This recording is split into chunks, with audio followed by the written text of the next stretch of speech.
Tsy anarana ity asa fanosorana verni sy fametahana faux ongles ity hoy ireto tovolahy ampolony ireto.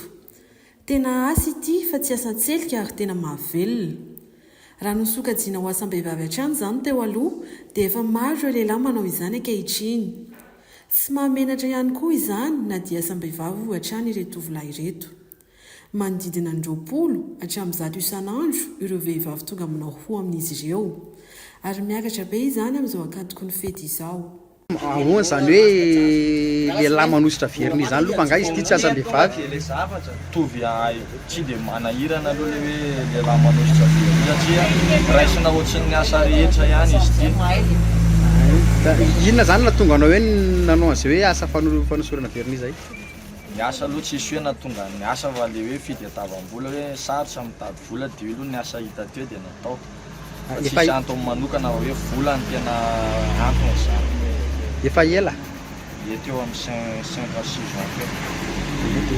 Tsy menatra ianao manao an'ilay izy satria hoe asam-behivavy manao. Tsy hitako izay mamenatra amin'ilay asa aloha hoe mahafinaritra ary manao an'ilay asa tsisy mamenatra mihitsy. Manodidina ny olona firy isan'andro io izany ny raisinao ety isan'andro? Tsy vao izay ngamba tsy voafaritsako tsara satria miovaova. Misy fotoana betsaka, misy fotoana vitsy dia tsy voafaritra hoe firy eo. Ankoatran'ny manositra verni, inona avy izany ilay asa tena hoe ataonareo eto? Resaka verni, volomaso, izay ihany aloha izany tena ataona eto hoe manalo volomaso dia manao faux ongles sy verni. Dia mahavelona ve ilay asa? Mahavelona tsara ka atao anatin'izay fotoana izay aloha tena mahavelona tsara mihitsy. Ny asa koa rehefa hajainao tsara dia mahavelona foana. Dia ny prix kosa indray manodidina ny ohatrinona ka hatramin'ny ohatrinona ny 4,000 ka hatramin'ny 1 alina eo. Rehefa ohatriny ahoana izy ny 4,000 rehefa ohatriny ahoana ny 1 alina? Verni tsy mila faux ongles sao izy dia manodidina amin'ny 4,000 eo, raha misy faux ongles izy 4,000, 1 alina. Akatoko ny fety tsika izao, manao ahoana ny tsena? Tsena aloha eny ny olona izay moa izany tsy dia hoe misy tsena be eo manakory fa ny olona no maro rehefa fety. Fa amin'izao hoe somary misy zavatra ho atao izao moa dia somary misahirakirana kely maka olona eny amin'ny talaky-maso be fa tsy maintsy miafiafa makaty. Misy firy mirahalahy zany zao nareo mpanao an'ity asa ity zao amin'izao fotoana izao? Raha ny eo aminay manokana ohatrany izao dia 7 mirahalahy satria misy fikambanana kely anankiefatra izay. Dia ny eo aminay zao 7 dia misy hoe 5, misy 3 mirahalahy miaraka avy any anazy zao 7 zany miaraka amiko dia 7 miaraka amiko. Raha amin'ny fitambarana izany mety efa tafekatra any amin'ny 100 mahery ihany nareo isanay ve? Isanareo? Isanay zany izao eo amin'ny 5 lehilahy daholo. Nanomboka oviana moa zany ty asa hoe lehilahy manositra verni tety tena hoe niroborobo? Eo amin'ny taona 2016 teo ngamba nisy vao tena hoe niroborobo be. 2016 niakatra taty fa nanomboka 2009 nefa nisy nanao verni teo fa mbola vitsy izy tamin'izany. Fa nanomboka teo amin'ny 2016 niakatra teo zany tena hoe niroborobo sanay maro na ny olona makeo aminay na ny bandy ny asa lasa nay nitombo. Inona ny tena hitanareo hoe me mahasarotra an'le asa zany amin'izao fotoana izao indrindra fa ty asa ataonareo ty? Mahasarotra ny ty asa ataony aty ngamba dia le resaka toerana.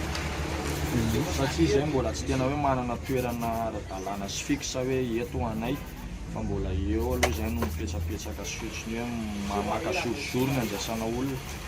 Satria ty asa tsy vita hoe mandehandeha fa tsy maintsy mipetraka amina toerana iray. Ary manao ahoana kosa ny akora ampiasaina, ny vidin'ny akora ampiasaina, inavy ny akora ampiasainareo?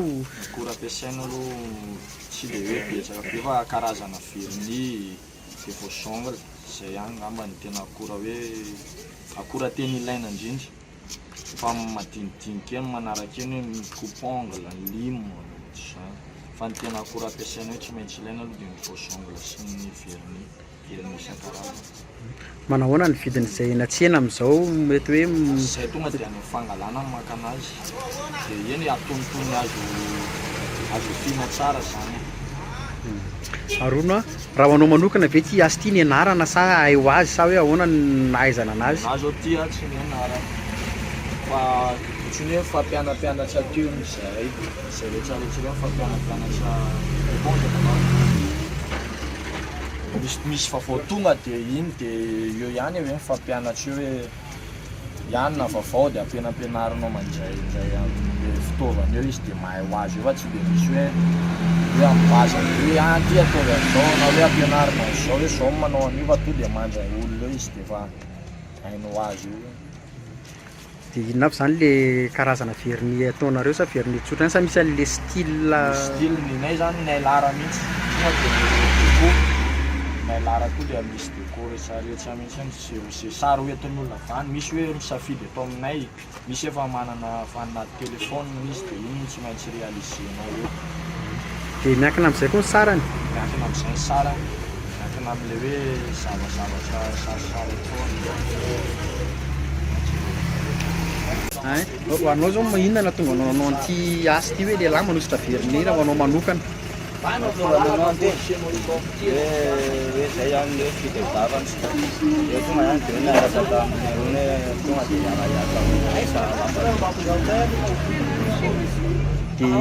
Dia iza nitarika nanao an'ity asa ty?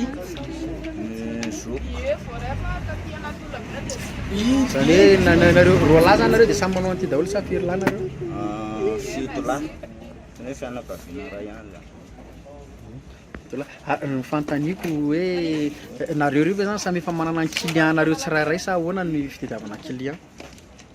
Nay hoe client zany dia hitambarana fa tsy isy hoe ty client ty dia tsy azo raisina Aminay fito amin'ny raha mitambatra dia ohatr'izay hoe rehefa client katreo dia afaka raisin'ny olon-kafa iny fa rehefa eo moa za dia misy fotoana hoe client ray mety hoe tsy mety raisin'ny hafa dia tsy maintsy zay olona safidiana io zany matetika misy ny olona efa zatra hoe ihany ampanao anahy dia amin'iny foana izy manao dia rehefa tsy eo ianao misy fotoana dia eny amin'iny zay arakaraka ny fandraisian'le namanao hafa lahatra anazy hoe tsy eo izy fa za manao anao androany ohatr'izay. Fa isan'andro zany dia misy client foana dia nareo miasa alatsinainy hatramin'ny lahady sa ahoana ny fandaharam-potoana? Hatramin'ny alahady fa anatin'ny herinandro misy andro ray anaovan'ny anankiray repo zany hoe zay fito za misy fotoana hoe misy ny sasany hoe latsinainy ny makaina, misy ny sasany hoe talata, misy hoe larobia ohatr'izao zao dia efatra fotsiny zay ny eto androany satria ny sasany nakaina. Dia mety afaka vinavinaina ve na afaka fantarina hoe mety mampiditra isan'andro ohatrinona isan'olona eo nareo zany farafahakeliny dia ohatrinona fa rehefa hoe tena mandeha tsena? Tsy voavinavina be hoe voafaritra tsy voafaritra be satria ny tsena mivahoaka misy fotoana hoe ny alatsinainy dia olona dia ny talata tsy dia misy olona dia iny dia tsy voafaritra hoe mety hatramin'ny Rehefa akatoko ny fety ohatr'izao koa ve kosa ve mety possible hoe tsy ho araka ny olona? Ie, rehefa akatoko ny fety misy fotoana tena tsy araka misy fotoana ara misy ny client sasana somary tezitra satria hoe tonga izy zao dia efa miteny hoe raisiko dia nefany ny olona may maro dia lasa misy koa sasany voasongony dia lasa misy tezitra dia anjarany an'izay mandamy maniny hoe ahoana ny andaminana anazy hoe izy amin'ny mandray an'iza satria zao misy ny client sasany le tonga vany hoe za tsy mety raisiny hanina fa olona ray ihany no mandray anazy dia eo ny fandamy hoe aloha ihany na mandray an'ireny eo. Inona ny mety hoe fanatsarana hitanareo tokony hanatsarana nyity sehatra asanareo ity zany satria hita manomboka efa miroborobo eto an-drenivohitra izy amin'izao fotoana izao.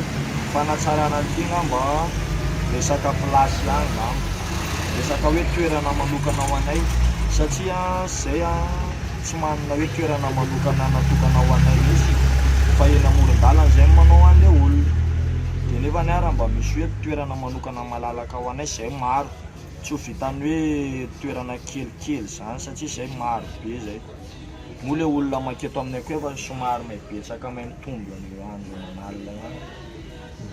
Fa zao zany aloha ny toerana misy anareo hoe aiza amin'izao fotoana izao? Toerana misy anay aloha zao mbola eo andohana Analakely eo amin'ny fasan'ny Biaina eo ity apita super musique amin'ny areta aloha eo.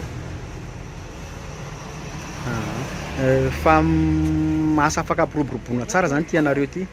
izy aloha matoa mavelona tao anatin'izay taona izay dia hitako hoe asa mety hisy fivoarana izy satria ilay fivoarana ny tiany ilaina rehefa miasa ianao dia ilay fivoarana io zany aloha ny ilaina voalohany amin'ny asa fa tsy hoe rehefa teo dia teo foana dia eo manjak'izay fa mba ilaina mba misy fivoarana kely amin'ny asa. Tao anatin'izay taona nanaovanao an'ity asa ity izay inona ny mety hoe fahatsiarovana tsara indrindra hitanao ary inona kosa ny mety hoe fahatsiarovana somary ty ratsiratsy zany tao anatin'izay taona izay? Fahatsiarovana tsara indrindra namany ohatrany tsy dia misy na tena tsy nisy iny mety nisy aho fa efa ela ngamba. Ary ny fahatsiarovana somary hoe tsy dia nahafinaritra anao zany na hoe fahatsiarovana ratsy? Nahafinaritra iny ngamba mety tsy nisy iny ka hatramin'ny saky hoe tsy dia mbola misy fahatsiarovana ratsy fa ohatran'ny fa ny adiady moa eto aminay zany tsy maintsy misy foana na mpinamana na ny tsy mpinamana eto tsy maintsy misy adiady fa hoe lehilahinao dia tsy mitanam-po. Fa miditra amin'ny firy moa zany nareo dia mirava amin'ny firy eto? Eto aminay tsisy hoe miditra amin'ny firy fa hoe lera fotsiny zany eto aminay hoe maraina hoe amin'ny valo miakatra hoe dia efa misy olona dia amin'izay zany mila tonga